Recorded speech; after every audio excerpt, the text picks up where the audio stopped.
Okay, so in this first part of the angle addition postulate, we're just going to go over some things about angles to refresh your memory about that before we get into the angle addition postulate in part 2. Okay, so let's talk about angles first. An angle is formed by two rays with a common endpoint. So let's put that in here. Two rays with a common endpoint. So a ray, remember, starts at an endpoint and goes on forever, starts at an endpoint and goes on forever. So those two rays there form that angle. This common endpoint is called the vertex. So in our picture on the left, the vertex is B. That is the spot where they meet. The rays are the sides of the angle. Okay. And when we name an angle, the best way to do it is using 3 letters. One of the things that you really need to keep in mind here, though, is that the middle letter must represent the vertex. So in this particular case, that angle there, B, has to be in the middle when you name it. So you can name this angle ABC, or you can name it angle CBA. You can also name it one other way, and that's if you have only one angle there, then you can use a single letter. You could say angle B. But if you have another angle, like another thing here, potentially, now you could not say angle B because that's too confusing. You don't know if you're talking about DAB, ABC. There's a variety of things. So you have to be careful with that. And then when we are referring to a measure of an angle, we use a lowercase m. So for example, here you can see the measure of angle ABC over here is 60 degrees. And when we want to say the measure of that, we'll put a little m in front to indicate that. And we'll just say the measure of angle ABC. So those are some just kind of notation things about when we write angles. And we use that little angle symbol in front for an angle. Okay, so let's review this. You've seen this before, but let's just kind of talk about these and make sure we're okay. The first angle is less than 90 degrees. When we're talking about those, these are called acute. And so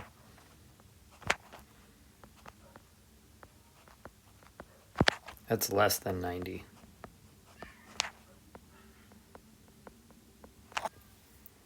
Okay. And then this angle here that is bigger than 90 degrees, this is called an obtuse angle.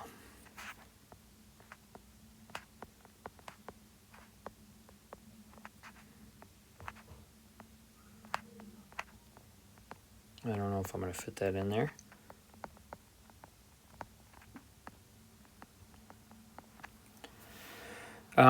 But obtuse angles are always greater than 90 degrees. And then you probably remember the one that is 90 degrees is called a right angle.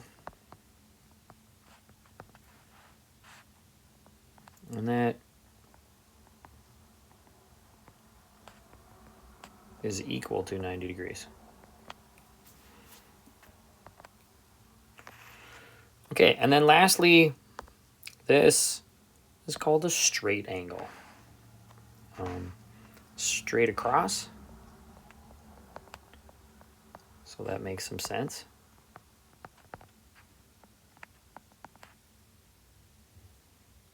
I guess I'll stay with the same format. Equals 180 degrees. So this is 180 degrees. Back to the right one here. Remember this symbol, that's what indicates that it's 90 degrees. Okay. All right, let's take a look at this example here and make sure everything makes sense. So the name the vertex of this angle. The vertex would be right here, so it's going to be K. Name the sides of the angle. And these are rays. When we write a ray, we always want to start with the end point. So this is the ray, and it starts at K. You always write a ray with the end point at the beginning. So this is KL is one of them. And then we put the ray always facing to the right. And then the other one is KJ.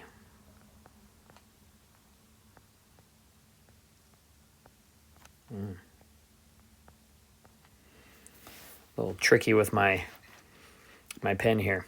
Okay, give 3 ways to name this angle. So we said before we can name angles. We're going to put a little angle symbol in front of that. And the vertex has to be in the middle. So you could say J, K, L. That would be one way. Another way to name this would be L, K, J. Now, notice K is in the middle on both of those. Now, sometimes you can get away with doing just angle K. And in this case, that's one of the times, because there's no other possibilities. This is only one angle. But if you have more than one angle listed there, then you can't do angle K. So classify that angle. Well, it's more than 90 degrees. So this would be obtuse.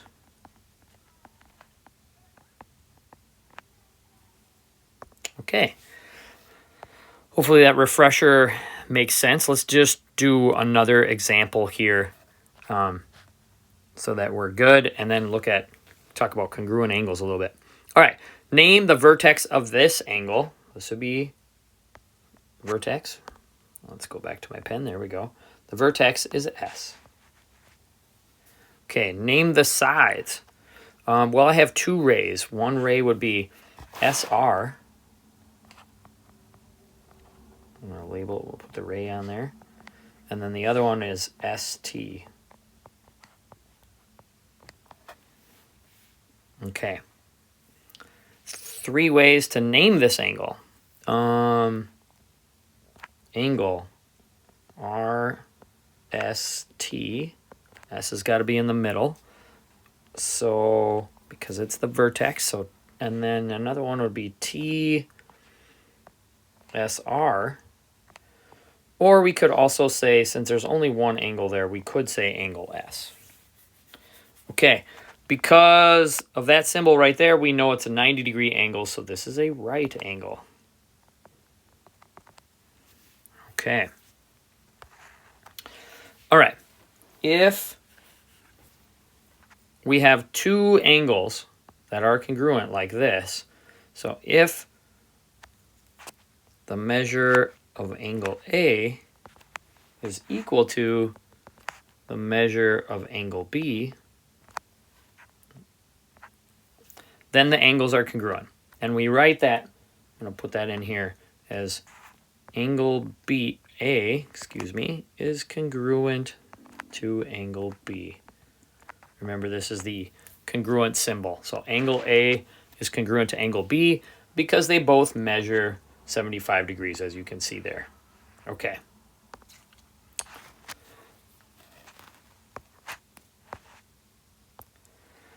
All right, so we're going to do just a few reminders about some terms, and then we're going to look at a couple of more examples, and then that'll be it. So hopefully this will just refresh your memory a bit about some things. All right, so an angle bisector is a ray that cuts an angle into 2 halves, and they're congruent. So it's a ray.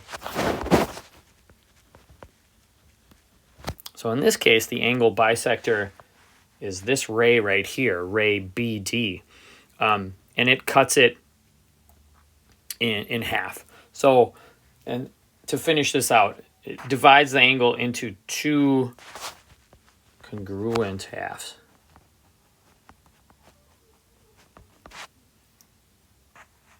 And so In this case, they're two congruent angles. That's an angle bisector. In the diagram at the right, as I just said, BD is the angle bisector. And that's a ray, so ray BD. And then when it cuts it in half, the two angles that it forms then are congruent. So in this case, that means that this angle and this angle have to be the same. So just so you can see that, let's write this out. So angle ABD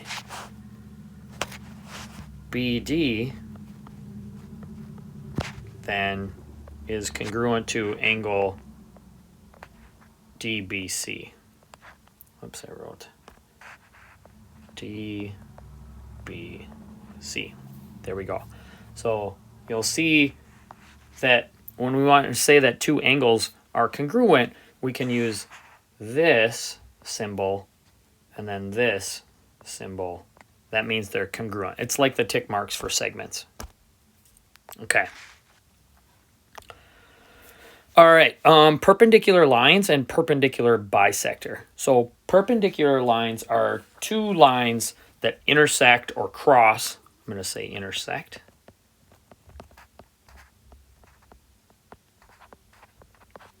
And they intersect at a right angle.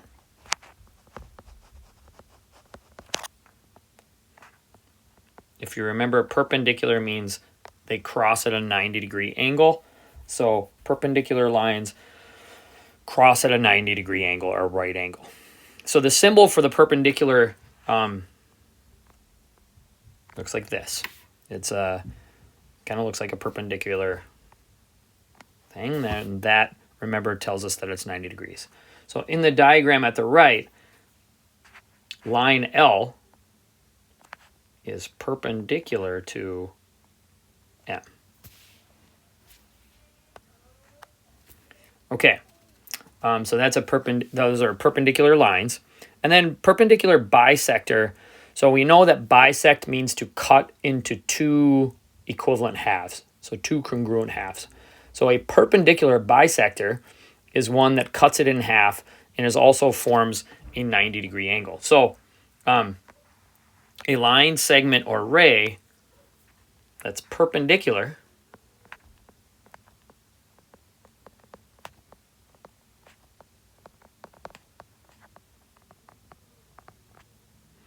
to a segment at its midpoint.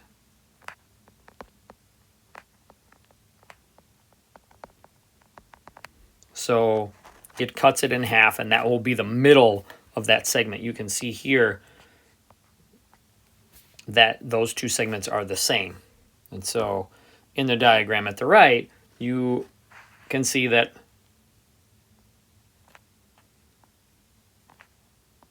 LM is the perpendicular bisector to PQ. And PQ is a segment, not a line.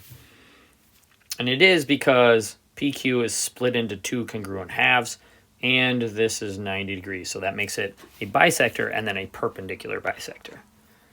Okay, so some things maybe that are new to you or a refresher for you.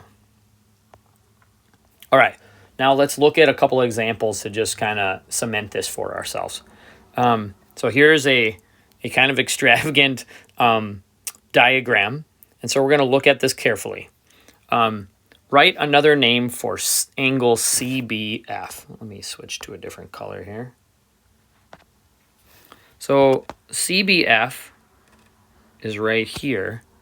And so we just want another name for it. Okay, so I can't say angle B because there's too many angles there. That could mean too many different things. So I have to say FBC. So we're just going to go that backwards. Angle FBC. Remember, as long as the vertex is in the middle. Okay. Name the sides of angle EBD. So EBD. BD is like that. Okay, so the sides are ray BE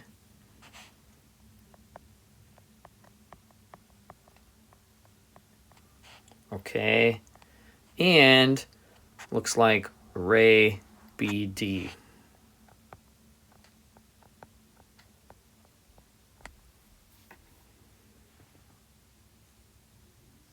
All right. Now, remember, you could flip those letters around. Oh, no, you can't. You need to make sure that the sides B is where we start. The vertex, that's the end point. So I need to start with a ray. You need to start with that. Okay, classify. Angle ABC. ABC. All right, let's find that. ABC. Oh, is this thing right here? Well, that's straight. So that's a straight angle.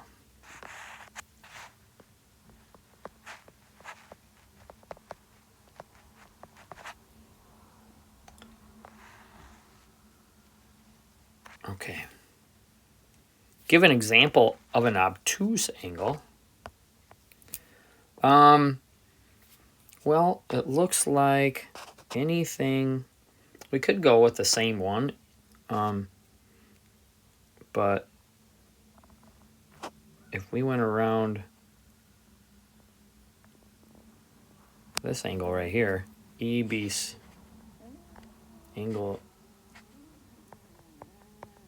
EBC would be an obtuse one, more than 90. You could also say EBD, and there's a variety of numbers that are ones that you could go for there. Okay, name two congruent angles. So we want to look for these marks. There's one and there's one. Those angles are congruent because of those marks. So we're going to say, this is EBA, angle EBA,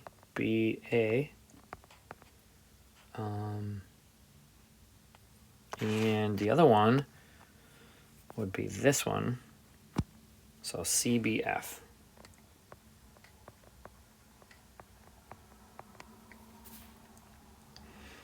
Okay, name a perpendicular bisector. Okay, so here's a 90-degree angle right here. And then the two halves of this line right here are congruent. So this is a perpendicular bisector. So that is ray BD.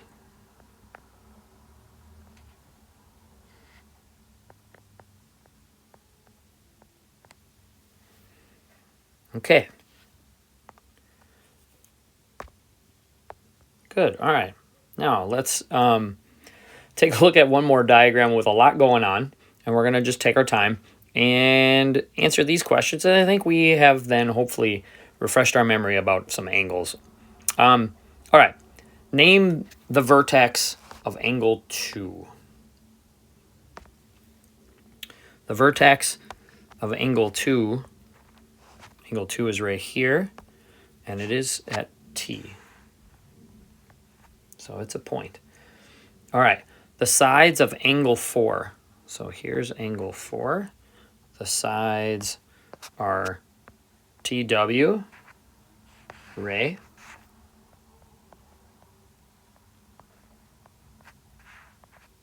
And then the other one is TZ.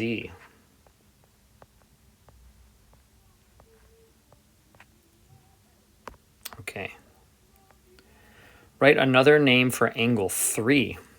So angle 3 is this one right here.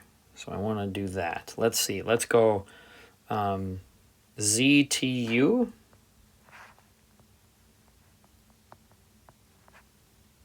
Another angle name for angle 1.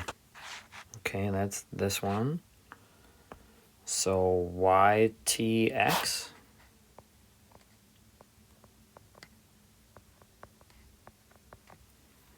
As long as T, you could go X, T, Y. Just make sure that T is in the middle. All right. let's classify some things.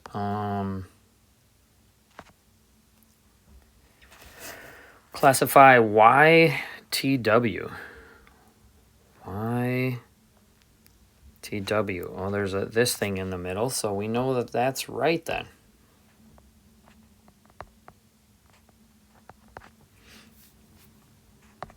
Okay, and classify YTU. YTU, that's obtuse, over 90 degrees.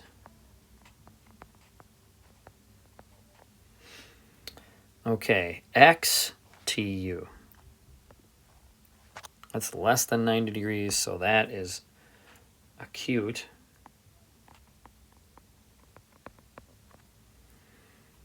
WTX. Well, that's a straight angle.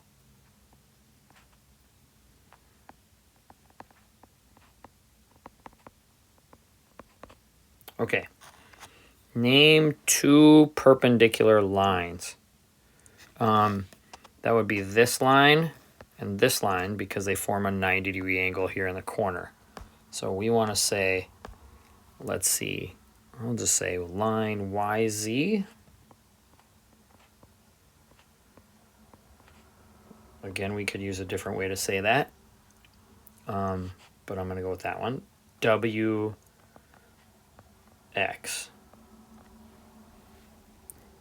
Okay. And then name an angle bisector. So an angle, a ray that cuts an angle in half. So that would be this one, because you can see angle 2 and 3 are the same. They both have the angle marks there. So they have to be congruent. So we're going to say ray TU. Don't forget the ray thing there. And there we go. We did it. All right, so hopefully that refreshes your memory a bit about this. Next time we'll get into part 2. All right, take care. Bye.